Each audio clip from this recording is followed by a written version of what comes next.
வணக்கம் நண்பர்களே, உங்கள் எம்எஸ். நாளைக்கு 11th ஸ்டூடெண்ட்ஸ்க்கு மிக முக்கியமான எக்ஸாமான பிசிக்ஸ் நடக்கிறதுக்கு. இந்த பிசிக்ஸில் இது வரைக்கும் நீங்கள் எல்லாமே நல்லா படித்து முடிச்சிருப்பீங்க.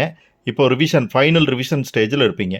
இந்த ஃபைனல் ரிவிஷன் ஸ்டேஜில் உங்களுக்கு என்ன மாதிரியான கொஷின்ஸ் எல்லாம் இது வரைக்கும் நடந்த எக்ஸாம்ஸில் கேட்டிருக்காங்க அப்படிங்கிறது தெரிய வந்ததுன்னா அதையெல்லாம் இன்னும் கொஞ்சம் கூடுதல் கவனத்தோட ரிவைஸ் பண்ண முடியும். நீங்கள் இந்த டைமில் புதுசாக எதையும் படிக்கக்கூடாது. இப்போ நான் உங்களுக்கு பிடிஎஃப்பில் 2 mark 3 mark 5 mark questions repeat ஆனது தமிழ் மீடியத்துக்கான கொஷின்ஸ் கலெக்ஷன்ஸ் நான் இங்கே கொடுத்துருக்கேன்.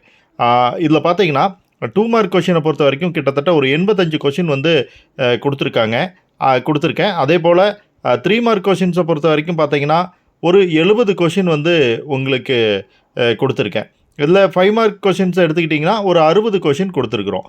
இந்த கொஷின்ஸ் வெவ்வேறு எக்ஸாம்ஸில் ரிப்பீட்டான கொஷின்ஸ்.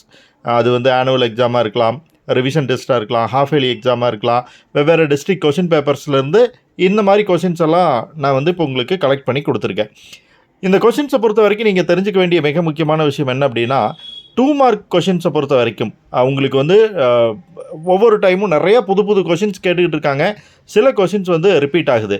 ரிப்பீட் ஆகக்கூடிய கொஷின்ஸ் எல்லாமே உங்களுக்கு போல்டாக கொடுத்துருக்கேன். ரிப்பீட் ஆகாத ரேராக கேட்டிருக்கக்கூடிய கொஷின்ஸ் நார்மல் இதில் கொடுத்துருக்கேன். ஸோ அதை வச்சு நீங்கள் டிஃப்ரென்ஷியேட் பண்ணிக்கலாம். அந்த கொஷின்ஸ்க்கெல்லாம் கொஞ்சம் கூடுதல் இம்பார்ட்டன்ஸ் கொடுத்து படிச்சுக்கலாம். இதில் மிக முக்கியமான விஷயம் நீங்கள் நோட் பண்ண வேண்டியது, 3 மார்க்லேயும் 5 மார்க்லேயும் நிறைய கொஷின்ஸ் ரிப்பீட் ஆகுது. 3 மார்க்கில் வர்றது 5 மார்க்லேயும், 5 மார்க்கில் வர்றது 3 மார்க்லேயும் வர்றது நிறைய நடக்குது. ஸோ அதை நீங்கள் கொஞ்சம் கேர்ஃபுல்லாக படிச்சுக்கணும். 3 மார்க் 5 மார்க் ரெண்டுலேயும் இருக்கக்கூடிய ஒரு 130 கொஷின்ஸ் படிச்சிங்கன்னா நீங்கள் இதில் ஒரு 5 கொஷின் 15 மார்க்கும், அதில் கண்டிப்பாக எல்லா கொஷினும் 25 மார்க்கான கொஷினும் 40 மார்க் டெஃபினட்டாக நீங்கள் எடுத்துட முடியும். ஸோ இந்த கொஷின்ஸ் பிடிஎஃபாக உங்களுக்கு இருக்குது. இந்த பிடிஎஃப்பை யூஸ் பண்ணிக்கங்க. ஃப்ரெண்ட்ஸுக்கும் ஷேர் பண்ணுங்கள். அவங்களும் இதை பார்த்து படித்தாங்கன்னா அவங்களுக்கும் யூஸ்ஃபுல்லாக இருக்கும். Bye friends.